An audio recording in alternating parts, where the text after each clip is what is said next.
Magandang gabi po sa ating lahat, mga kapatid. Magandang gabi rin po, Father. Ipinagdiriwang po natin ngayon sa ating banal na misa ang dakilang kapistahan ng pagkahari ni Jesus, ang hari ng sanlibutan. Ang linggong ito, ang huling linggo sa kalendaryo ng simbahan. Sa susunod na linggo, magsisimula po tayo ng panibagong panahon, ang panahon ng Adbyento o panahon ng paghahanda para sa Pasko. Kaya sa katapusan ng kalendaryo ng simbahan, ang tema, ang pagdiriwang ay nakatuon sa pagkahari ni Jesus. Na sa katapusan, makikita at mararanasan natin kung papaanong si Jesus ay maghahari sa sanlibutan. Sa kanyang paghahari, siya'y magiging hukom. Hahatulan niya ang bawat tao ayon sa kanya-kanyang mga ginawa.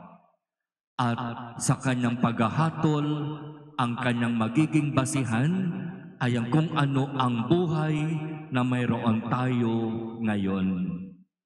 Kung sa buhay natin ngayon tayo ay nagiging maalalahanin, mapagmalasakit, matulungin at maawain sa kapwa, lalo na sa mga higit na nangangailangan. May malaki tayong pag-asa na tayo ay papapasukin niya sa kanyang kaharian at maririnig natin mula sa kanya ang mga salita na nagsasabi, "Halika, pumasok ka sa aking kaharian, sapagkat ako'y nagutom at iyong pinakain, nauhaw at iyong pinainom, ako'y walang maisuot at binigyan mo ako ng maisusuot, ako'y may sakit at nasa bilangguan at iyong dinalaw." Ibig sabihin, sa paghuhukom, ang hahanapin ng Diyos sa atin ay ang mabubuting ginawa natin sa ating kapwa. At dahil doon may malaking tsansa tayo na makapasok sa langit. Habang yung mga kapatid na hindi magmamalasakit, hindi magiging matulungin o maawain o mahabagin sa kapwa, lalo na silang higit na nangangailangan, ay makakarinig ng mga salita na nagsasabi, "Lumayo kayo sa akin, kayong lahat na mapaggawa ng masama, sapagkat ako'y nagutom at hindi man lamang ninyo ako pinakain, nauhaw at hindi man lamang ninyo ako pinainom, walang maisuot at hindi nyo man lamang ako binigyan ng maisusuot, nasa bilangguan, nasa ospital, may sakit at hindi nyo man lamang ako dinalaw." Nakakapagtaka ito para sa mga hahatulan. Para bang hindi ito katanggap-tanggap para sa mga hindi papapasukin sa kaharian ng langit. Kaya magtatanong sila, "Panginoon, kailan namin kayo pinagkaitan ng tulong?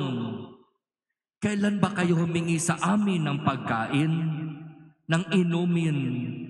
Kailan ba kayo nagkasakit o nabilanggo o walang maisuot? Kasi kung alam lamang namin na ikaw yon,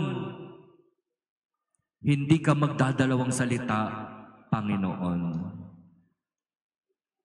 Pero alam natin ang ibig sabihin ng kwento, di po ba? Kinikilala natin si Jesus bilang hari sa anyo na gusto natin.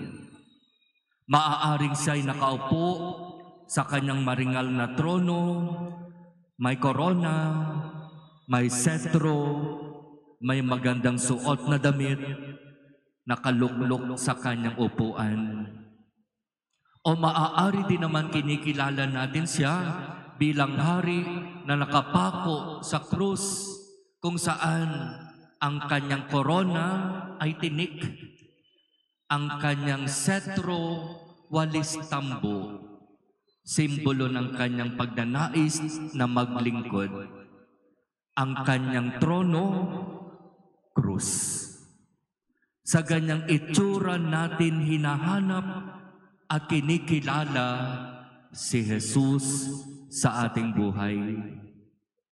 Pero ang malaking tawag dito ay kabalintonaan. Hindi iyon ang realidad.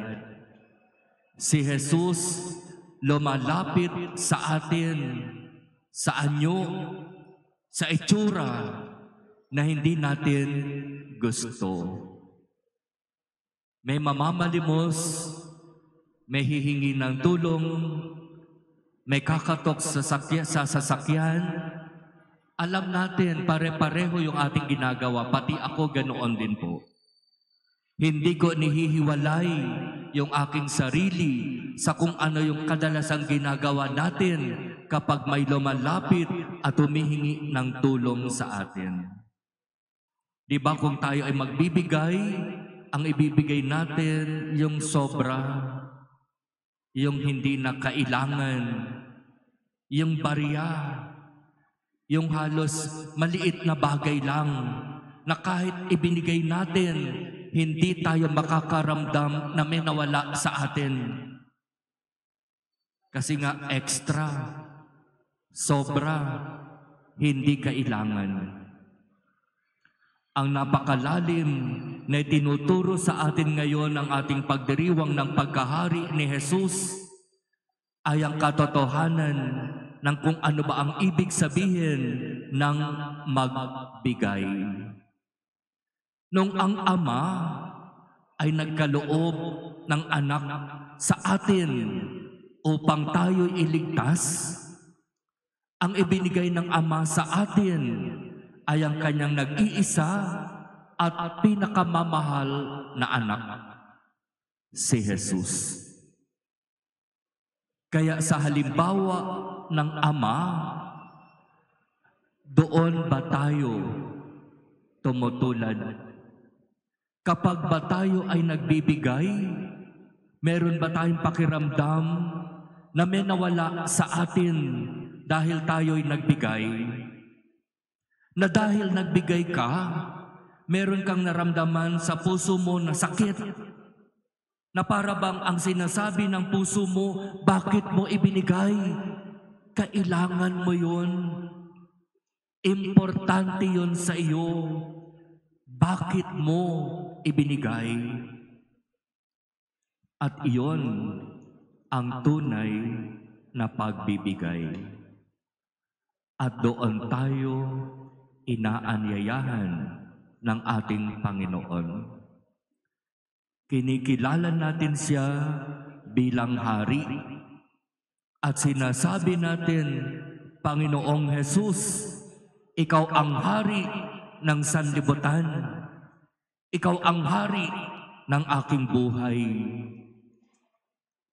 Totoo ba yun sa ating pamumuhay araw-araw? Talaga nga bang itinuturing natin si Jesus na hari at dahil doon sinusunod natin ang kanyang turo, aral at halimbawa? Kaya napakaganda ng pagninilay na inilalapit sa atin ngayon ng ating pagdiriwang. Oo, si Kristo ang ating hari. Pero talaga nga bang siya ang nagahari sa ating buhay? Talaga nga bang siya ang nasusunod sa ating mga desisyon sa pang-araw-araw? Talaga bang ang mga minahal at pinagbuhusan ni Jesus na hari ng kanyang buong sarili, ang saring mga tao na minamahal natin at pinagbubuhusan natin ng ating buong sarili? Jesus na aming Hari, ipagkaloob mo nawa sa amin ang biyaya na bubuksan ang aming mga mata, ang aming mga tainga, ang aming mga puso sa pagmamahal, pagmamalasakit, at pagtulong sa mga kapatid, lalo na silang nangangailangan. At sa ganitong paraan, kami naway tanggapin mo sa iyong kaharian sa oras ng aming pagpanaw.